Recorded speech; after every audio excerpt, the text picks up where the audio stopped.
Good evening, everybody. This is Casual Sports Guy coming to you from the beautiful Eastern Shore of Maryland. And I posted an introduction, basically starting a new series called What If, and I kind of gave you an idea, a rundown of how things would go. So, without further ado, I present to you episode 1, part 1. Now, as I mentioned before, the first topic is what if the Baltimore Colts never left Baltimore?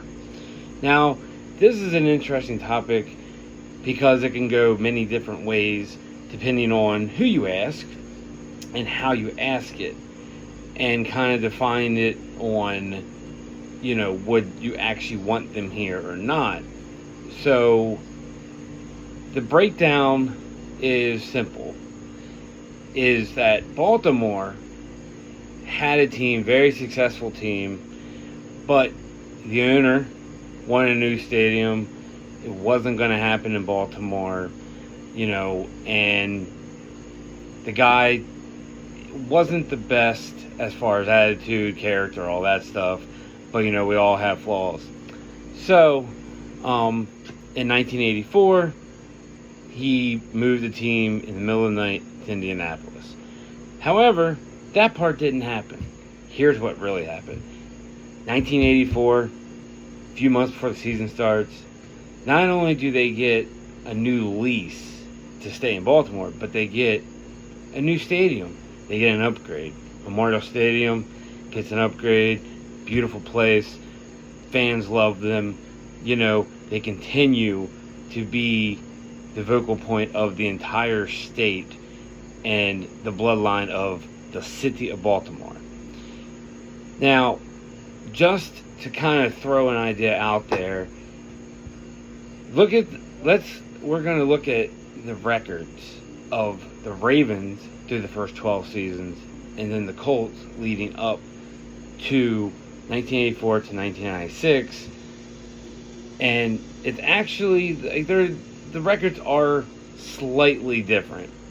But, on paper, it looks probably a lot different than it did on the field. But either way, I digress. So the Ravens, their first 12 seasons, they went 96 and 95 with 7 playoff wins. And, of course, winning Super Bowl 35 and ultimately having 5 straight playoff victories before they unfortunately suffered a defeat the following year, defending that title. The Colts, from 1984 to 1996, had an 85 and 122 record. Now, my math might be off by a little bit because I'm definitely not, Einstein or anything like that. So I do apologize if it's off a little. But either way, they had 2 playoff wins, which was, and they appeared in the 1995 AFC Championship game against the Steelers, who we're supposed to hate as Ravens, but like I said, they don't exist right now. So, now hearing that record might make you think, like, man, as a Colt fan, that's not really a whole lot to look forward to. But at the end of the day, the team, the fans, were passionate about them. Like, they would go to the game no matter what. It was the place to be on Sunday. It did not matter who it was, who they were playing, how bad the team was, how great they were. It was pretty much everything down to the very T of what fandom was supposed to be. And, you got to look at it this way. If they stayed in Baltimore, this is the funny thing about it, is that, weirdly enough, even though they didn't have the best record for a good chunk of time, the fact that they were in Baltimore might actually be the more attractive destination for players. So therefore, they would maybe want to come to Baltimore to help not only the community, but to provide a championship caliber team year in and year out.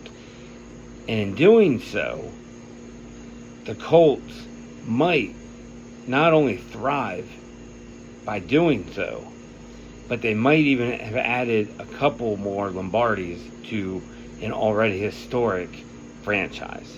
Now, it's all hypothetical, of course. I mean, they could have still been bad. But, what if they weren't? What if they turned this around and, 1984 to 1996, was the best years to be a Colts fan? We don't know. Now, I am going to do this in two parts, obviously, which is I'm going to break down, like I just did, the effect of the moving and not moving, but then also the coaches and how it affects them, and then part two will be some of the historic players for both franchises and how it could have affected them. So, on the flip side, Baltimore staying here means Indy doesn't have a team. But here's the kicker. About 10 to 12 years later, we get Carolina and Jacksonville. So maybe one of those two would have got awarded to Indianapolis. Now, obviously, they wouldn't have been the Colts. But, hey, maybe, it could have been the Indianapolis Steamrollers. I mean, who knows? Another potential idea is that eventually Art Modell was going to move the team from Cleveland because, quite frankly, he was very determined and he wanted to. So maybe they, ironically, become the Indianapolis Browns. Or, obviously they, probably would have did away with the Browns name, but you never know. Like, maybe it was some weird twist of, stab in the back, I'll take everything from you, you can start from the ground up. I mean, but, Indy, and I've been there personally in the last couple of years, it is a great sports town. And they were already probably in the running for an expansion team once it got to that point and the NFL decided to go forward with that. So, it's all, and then of course some rumors, that you hear when you do your research, is that potentially another franchise could have relocated that was struggling, such as, the Cardinals, or even the Rams. I mean, the potential is out there. Now, I'm not going to go down a rabbit hole and get all crazy, but potentially Indianapolis could have been one of the expansion teams, and that would have made for a very, very interesting, ripple effect, because then what happens to Jacksonville and or Carolina, or even Houston, because obviously Houston's an expansion team, and so it's one of the things where you need to be grateful for what you do have. But sometimes when it's gone, you might get something better, you might get something worse, but at the end of the day, you have to remember to be supported no matter what.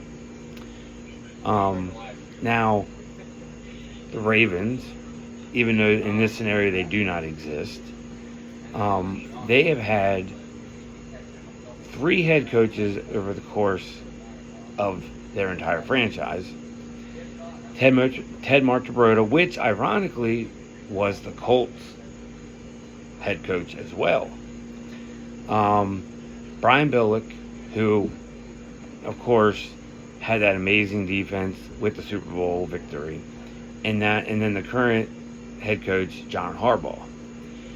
The Colts, on the other hand, in more recent years, have had a carousel of head coaches,